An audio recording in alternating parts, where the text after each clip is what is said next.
К сожалению великому, как всегда, уже 4-й год идет полное игнорирование нашего мнения, мнения оппозиции.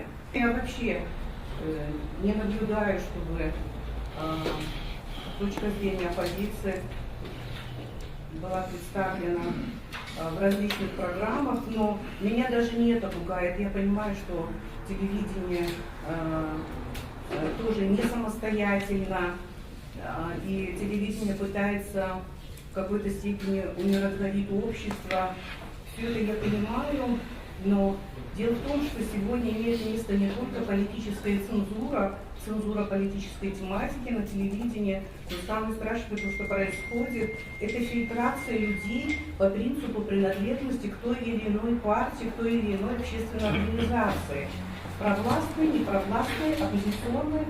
И так общество расколото, и у меня есть такое убеждение, что и телевидение, которое должно быть консолидирующей силой, главным инструментом объединения нашего общества, углубляет имеющиеся уже многие годы в нашем обществе раскол.